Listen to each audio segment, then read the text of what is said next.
So today we are here with the founder and CEO of one of my favorite contemporary doll brands, a girl for all time's very own Frances Cain. Frances is one of the nicest and most passionate people I've met in the industry since doing the blog and YouTube channel, and I'm happy we were able to set aside some time to chat today. Wonderful, Ashley. It's so nice to see you again because it has been, what, has it been 2 years since we saw each other face to face at New York Toy Fair? Or is it 2 years or maybe three? I don't know, but it's wonderful to see you again. Yes, it is so good that we were able to connect over Zoom. Yes, I love it.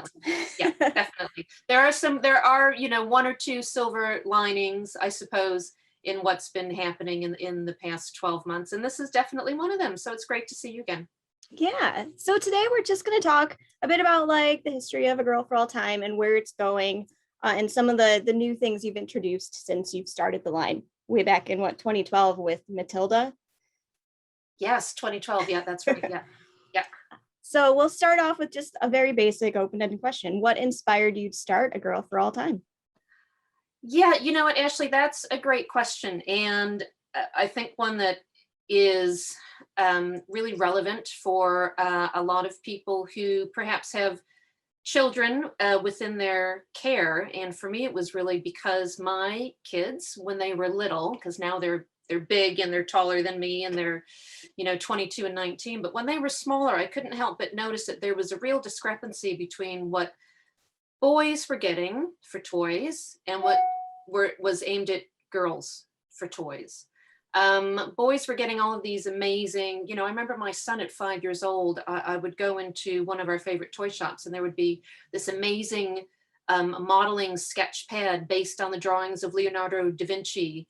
And my daughter was getting things like plastic lipstick and an ironing board. And, it was a few years ago and we have thankfully moved on from hugely gendered toys, but particularly at the time, I really just wanted something that was more intelligently thought out, particularly for my daughter, that was going to be something that she would hold on to for a lifetime. I've always disliked throwaway toys, always. And something that would really help her kind of connect. We're a family that have moved a long way from both mine and my husband's family. We're both American living in the UK. My kids were born in the UK.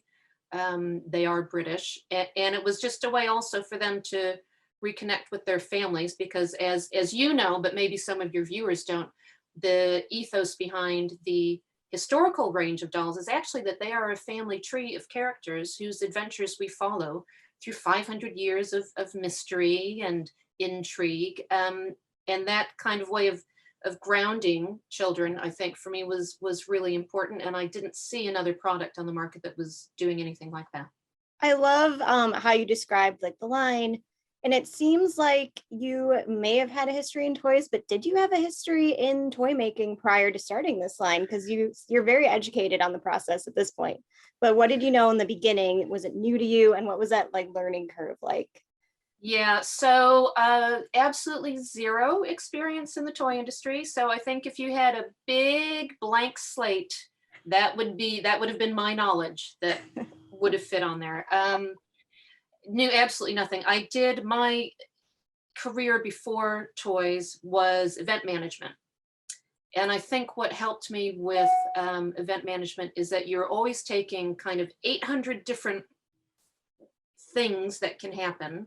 Like if you think of spokes on a wheel and you're trying to get everything centered into one main focus so that you have your event or your product in this case.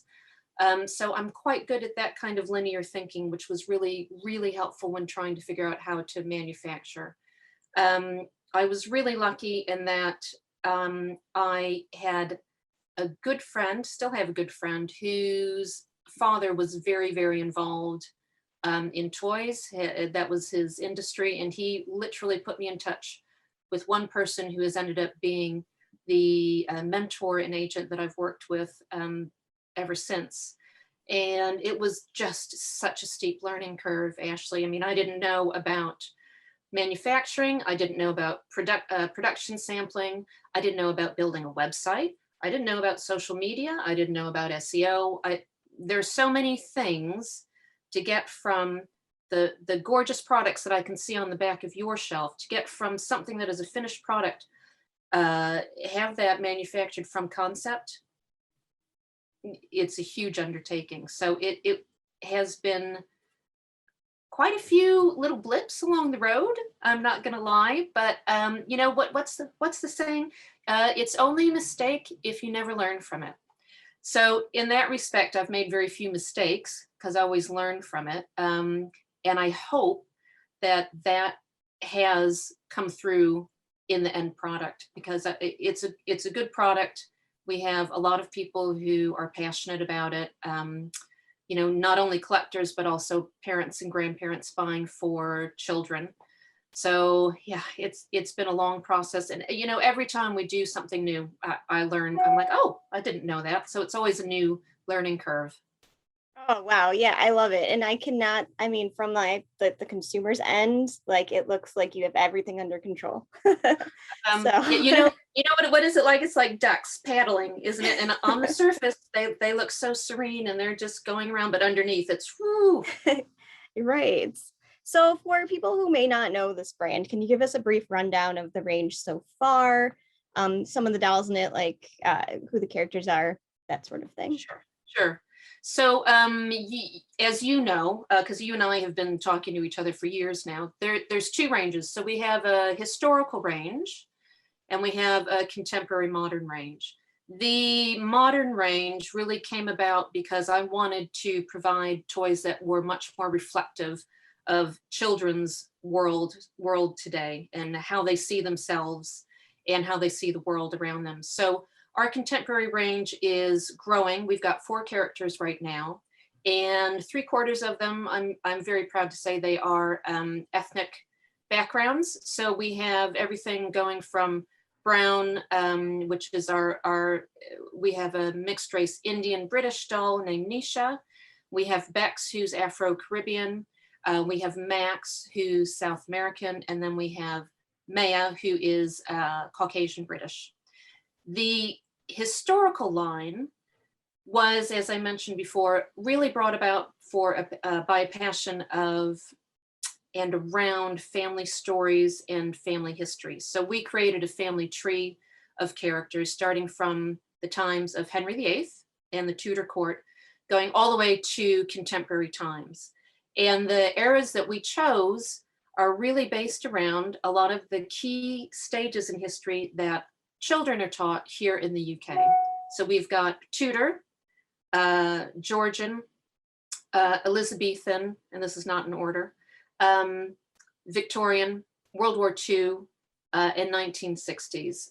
All of these periods in British history are extremely important, and there have been huge cultural events and also societal events during those periods. So that's really what we chose to follow along. Yeah, I love it. And it helped teach me a bit of British history too, because I did not know very much about it. But who of us know loads about other countries, you know, and it's Right. particularly growing up. And I think that world is changing. I think it is becoming a more global community. And I think it's wonderful to know a lot about your own history in the country that you're being raised in.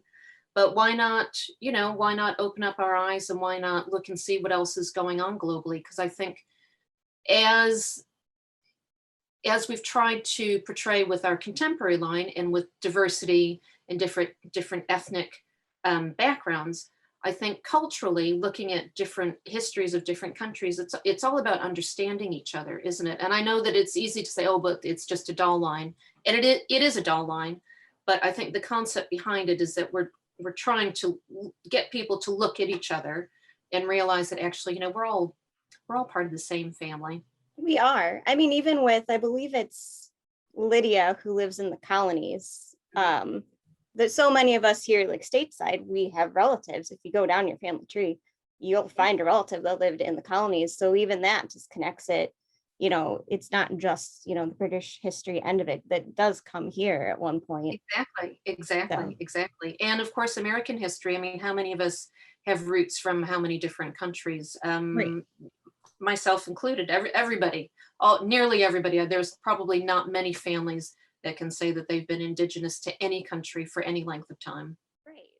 Yeah, I love it. I love how the line is put together. I just think it's really cool. Plus, with the emphasis on family history and like knowing your history and knowing your ancestors. So, can you share with us how the line has grown or changed from like the initial idea from like Matilda, I would assume, to this brand new doll that you announced what maybe a couple weeks ago?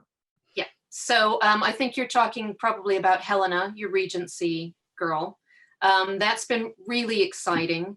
And the response to her has been slightly overwhelming, which I'm absolutely thrilled about. I think in part it's because we've got people like you who are spreading the word about us. I mean, we are a really small, independent, family-run business. We do not have the huge marketing budgets of some of these other brands. So we are relying on customers and people like yourselves. And the interesting thing has been, because we are small and independent, we've really been able to listen to what our customers want from us, what they're expecting and what they'd like to see. Because there's actually quite a bit of personal conversation between customers, either through social media, or it could be emails directly, or messages. And the original range, when we started with Matilda, and I felt like we had some pretty firm historical periods that we wanted to explore. What's changed for us is getting feedback from people. And we're trying now to do, as we've done for the last 3 years, an interactive kind of a survey-ish with people to find out, hey, what would you like to see? What's your favorite period of history? When you're buying dolls, either for yourself or for your children or grandchildren, what is it you're looking for? What would you like to see? And so the Regency period that we've just launched, this came up about 2 years ago, because over and over and over again, we were getting customers who wanted to see the era of Jane Austen. And in terms of culture and in terms of huge impact on British society, there's few periods that have been so short that have had such an impact on the next 150 years. So we did take a little bit of a swerve, which is kind of fun, because we are small and independent. It's not like turning a huge tanker in the Suez Canal, right? It doesn't take ages and ages and a lot of effort. We're very small and we're very nimble. So if we see 2 years running with these surveys that this is what people want to see, then that's what we do. So that has been fun, seeing the fact that we can do a little ducking and weaving and change things around if we need to. Oh yeah, and I think consumers appreciate that too, especially like the collectors or the people who are buying them for their children. I think they appreciate that you guys actually listen. So a lot goes into making a doll line, as you have brought up previously in this kind of chat we're having. So can you share some of the processes that you put in place to kind of merge quality versus play value? Because collectors, it's all about like the quality of the doll, but it still has to be for the younger kids too, because that's how you make a doll collector. They play with the dolls first, and then they put them on the shelf and think about all the fond memories they had when they were playing with them. So it still has to have play value. So how do you kind of merge those two concepts? Yeah, that's a really good question. I think for us, we approached it really with having the best quality play doll that we could. And I'm going to be really honest with you, Ashley. When we started this process, I was not thinking that we're making a collector's doll. That was not my first process. Was we're making a children's play doll, but it's going to be different from what's on the market. I want something for older girls, and I'm going to say girls, even though I know we're not supposed to genderify it, but because my thinking was at the time that I wanted something particularly for my daughter that she would enjoy playing with. That was my focus. So I'm going to say girls, but of course I mean children. And I wanted something that was going to appeal to an older child. So that's why the face sculpt is a little bit more mature. We're really referencing 13, 14, 15-year-olds in our characters. And of course, when you get to the age of maybe 9, 10, your fingers are a bit more nimble. You can appreciate the stories behind the characters more. So that's really what we were aiming for, was an older child when we went for the toy. But we wanted the best possible grade vinyl. We wanted the best possible costumes.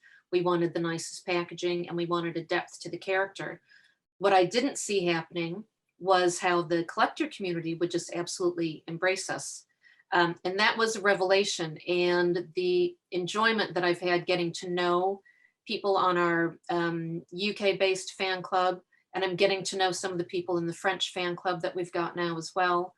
These are really creative, intelligent people whose passion is not only just around the miniature, but it's around the crafting. It could be for the sewing. It could be around the history. It could be around the customization. And it's been a really interesting community for me to discover as a manufacturer. So we didn't intend to be so involved in the collector's world, but it's been a fantastic discovery. And it came from the fact that we were trying to create a really, really well manufactured toy, but doll, but specifically for slightly older kids, not going for that kind of under 5 doll market. Start with a doll that people will like to play with, and that is quality, but that will have a life, in the child's imagination. Because that's what makes, as I said, that's what makes collectors. And that's why this channel exists, because I want the hobby to stay alive, because I got so much joy out of it. So this line, I think specifically did such a good job of being something you could play with. But then also once you're, feel you're too old to play with the doll, you can go into designing outfits or customizing or even putting her on a shelf and, like making her pretty and taking photos occasionally, Yeah, yes. I mean, that's been a whole new, that was a new world for me to enter, as well as these fantastic, I'm going to say Instagrammers, but photographers and the skills that they bring to their photos. And we've even had parents send it right into us saying that, their kids are writing stories about the characters. They're doing collages. They're doing their own research into, for example, one mom wrote into us just recently saying that, her daughter's done a whole project on land girls because when she got Clementine, she had no idea about land girls and she wanted to figure out what that was all about. And we had another parent writing in that their child had done the same thing about the Georgian period. And that's so exciting to see the concept that you have in your head that you sat around your kitchen table feverishly trying to, write out in reams of little tiny notebooks, that it comes across. And so I think you've nailed it on the head when you said that if you start out and there's a passion when you're younger, quite often that might carry through. That maybe this child could be a historian, maybe this child could be a fictional writer. It all depends. It's whatever I think ignites their passion. Yeah, it definitely inspires, which is what everything should do. So my next question was all about like the passionate creative fandom that is around these dolls, which you kind of already talked about. But if there's anything else you wanted to say on that, go for it. But I think we touched on a lot of what the question was. I think the creative community, like I said, is something that's blown me away ever so slightly. And it like you've said, the pattern making, the designing, the costumes, the writing, the photography, all of this. And it spans from, I've had some gorgeous little line drawings from, kids as young as 5 and 6 sent in. And then I've seen these absolutely amazing, intricate, historically accurate patterns from some of these designers that who are mature women who they might be professional designers, they might be working for a television crew, whatever it is. And it's just, it blows me away. It's absolutely amazing. My mom actually mentioned this the other day, that you like working with like women-owned companies for some of the doll accessories, like the outfits, like for Helena, I think specifically she had mentioned you're working with like a smaller woman-owned company. And that was new to me because I had no idea. So I was wondering if you might touch on like why you do that and if you've done that in the past and why it's important to you. I think that's a brilliant question. We have always, since we started, tried to connect with that community who, I'm going to be really honest about this. A lot of brands are lucky enough to have a fan base that perhaps they've built their own business around a bigger brand. And for me, I think it's so important to support people who are in effect supporting my brand. So if you go on to, let's say, if you do a Google search, or if you go on to Etsy and let's say you sew, or you want to get your kids into sewing, or you just want something that's a little bit unique and special, and you Google for pattern designs or handmade custom outfits. I mean, if you go onto, for example, Etsy, there are dozens and dozens and dozens of small, predominantly female-owned companies, independent brands that are making costumes and patterns for a girl for all time. And I think that's brilliant. They're supporting me, so why would I not applaud them and support them as much as I can? So we've done that in a couple different ways. On my website, I actually have a page dedicated to pattern makers and independent businesses that make patterns for me, because why wouldn't I? Because thank you very much. And it has links to their predominantly Etsy shops. It seems like Etsy is probably the biggest place that they're on.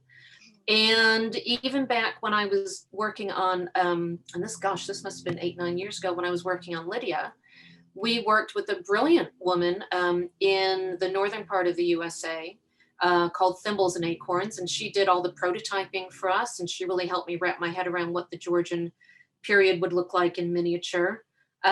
We've worked with another British-based company called Swish and Swirl to help us with other costume prototyping for Beck's, or maybe for an Elizabethan costume. And I think what your mom is referring to is the most recent collaboration for Helena, is with another small independent female-owned business on the East Coast called Pemberley Threads.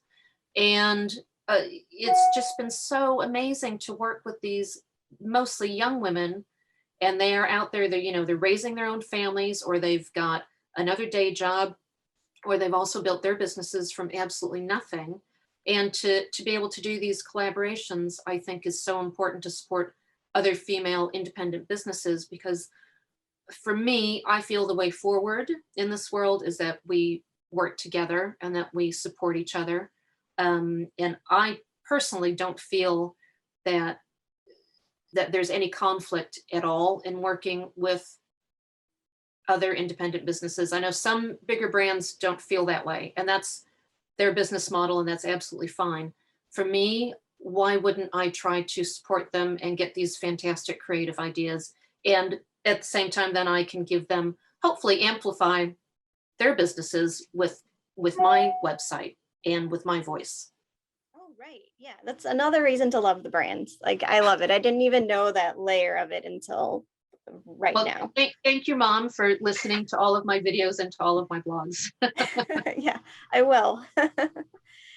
So, but we're almost done here. But before we talk about Helena, which is the newest girl in the line, you have a unique way of selling the dolls that is somewhat different from some of the bigger mainstream companies out there, where you do pre-order campaigns, and those can be kind of foreign to some people. So how do these pre-order campaigns work?